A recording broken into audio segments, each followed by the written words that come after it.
Miss হবে না আপনার পছন্দের টিভি শো। দেখুন জি5 অ্যাপে একদম ফ্রি। কাকা বাবুকে ফোন দিয়েছিলাম বাবা, তাও একবার তোমাকে ওই অষ্টমঙ্গলায় আসার জন্য আলাদা করে ফোন করলাম।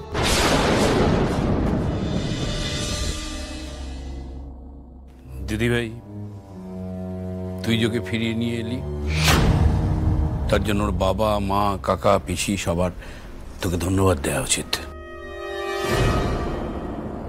সত্যি কথা বলতে কি জানিস দিদি ভাই, আমিও ভাবতে পারিনি তুই অসাধ্য সাধনটা করতে পারবি, কারণ আমার নাতিকে তো আমি চিনি।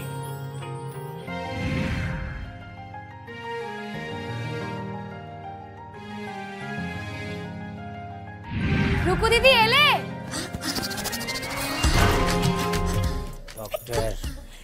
আমাদের নতুন জামাইবাবু কই গো? রাধা তুই? রাধা তুই? ওই দেখো আপদটা এলো। এতদিন কোথায় ডুব মেরেছিলি? আরে মাসি পাকা বাড়ি তুলছে গো, সেটা নিয়ে অনেক ব্যস্ত ছিলাম গো। আর তোমরাও কেমন বুঝি না বাবু, আমি রুকুদির বিয়ে হয়ে গেল, একবার খোঁজ অব্দি দিলে না। তুই গিয়ে একটু প্রধানমন্ত্রী নাকি, তোকে খবর দিতে হবে। দেখতে মা, এটা কে? এটা কি আমাদের নতুন জামাইবাবু?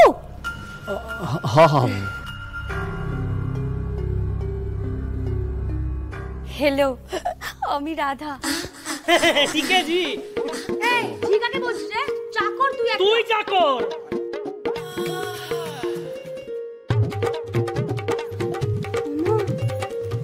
এটা কি?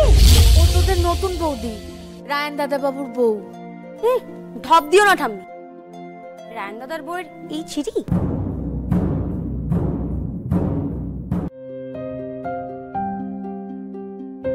রায়ানকে দেখে তো মনে হচ্ছে না রে ও অষ্টমঙ্গলে যাবে। ও তেদর যাবেক যাবেক লাই। এখন আমার বাপ মাকে কি জবাবটা দেব সেটাই ভাবছি। সেইটা তো হলো গিয়ে চিন্তা রে বোন। সমস্যাটা হচ্ছে আমাদের বাড়ির লোকগুলাকে নিয়ে। ওরা কি ভাবে বলতো? ওরা ভাবে বাড়ির বড়রা সব বিচার বিবেচনা করে ভালো মন্দ বুঝে দুটো লোককে এক জায়গায় বিয়া দিয়ে দেবে, আর ছোটরা বড়দের কথা ভেবে ওদের মুখের দিকে চেয়ে বাকি জীবনটা সুখে সংসার করে কাটিয়ে দেবে। কিন্তু এত সহজে যে দুটো মানুষ ঘর বাঁধতে পারে না, এই কথাটা কে বুঝাবে বলতে কি ওদের?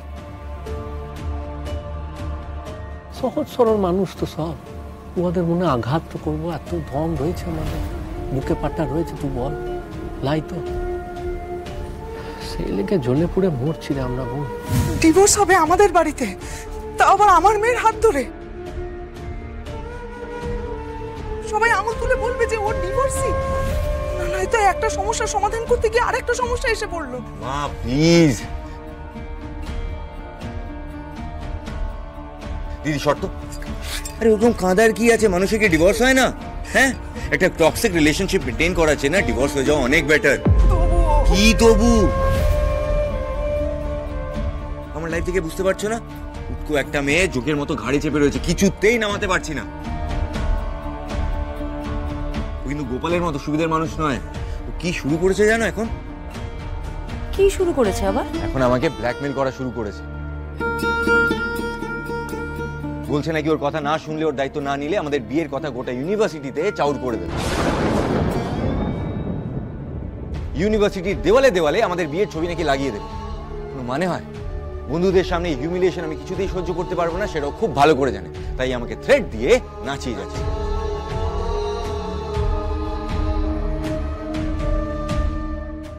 হোয়াট?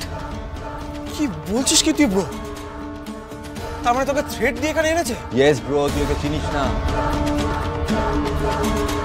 তাই বলছি মা, গোপাল ছেলেটা না ভালো, বোনের মতো ফালতু নয়। অ্যাটলিস্ট ডিভোর্স দিতে রাজি হয়েছে। ওই পারুলটা তো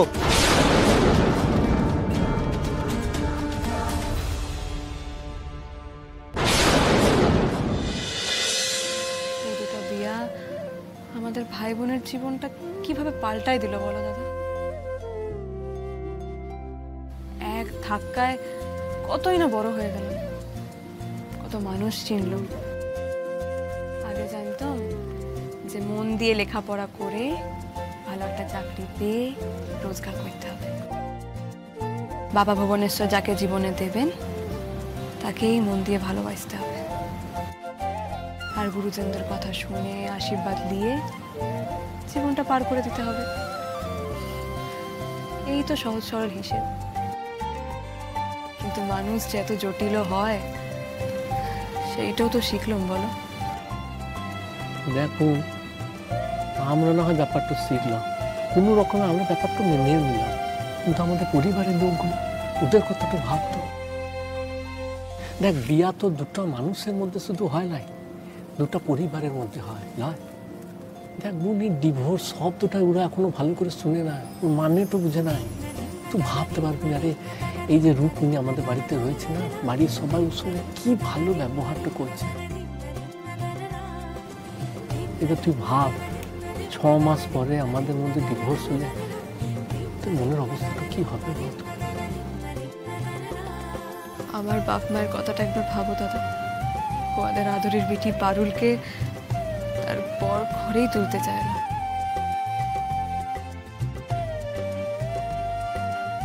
এই আঘাতটা সহ্য করার মতো বল আছে ওদের? আমাদের দুটো পরিবারই একেবারে তছনছ হয়ে যাবে। আর এইভাবে না আমি কনস্ট্যান্ট থ্রেটের মধ্যে না বাঁচতে পারবো না। সেই জন্যই তো তোকে রুক্মিণী ঠান্ডা মাথায় ভাবতে বলছে রায়। আমি মানছি যে রুক্মিণী আর গোপালের মধ্যে ব্যাপারটা অনেক সহজ হয়েছে, কারণ বাবা ওদের মাঝখানে নেই তাই। বাবা কিন্তু তোর আর পারুলের মাঝখানে আছে, রাইট? কিন্তু তা সত্ত্বেও আমি বলছি যে এই বিয়েটা থেকে বেরিয়ে আসার একটা না একটা উপায় ঠিক বেরোবে। Unknown number. বললাম হ্যালো হ্যালো বাবা জীবন, আমি পারুলের মা বলছি। হ্যাঁ হ্যাঁ বলুন। কাকা বাবুকে ফোন দিয়েছিলাম বাবা, তাও একবার তোমাকে ওই অষ্টমঙ্গলায় আসার জন্য আলাদা করে ফোন করলাম।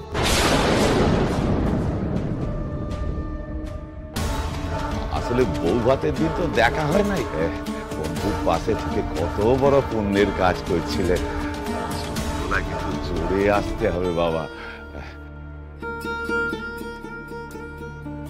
মেয়েকে দেখার জন্য সারাদিন মন কাঁদে গো, ফোনে কি আর এসব বোঝা যায় বলো? ও বাবা, তুমি আসবে তো?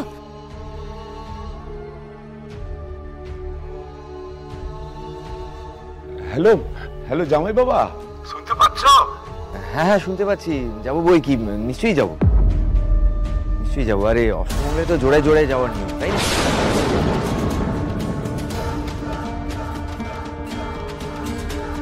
আপনারা সবকিছু অ্যারেঞ্জ করুন, আমি পারুলকে নিয়ে চলে আসবো।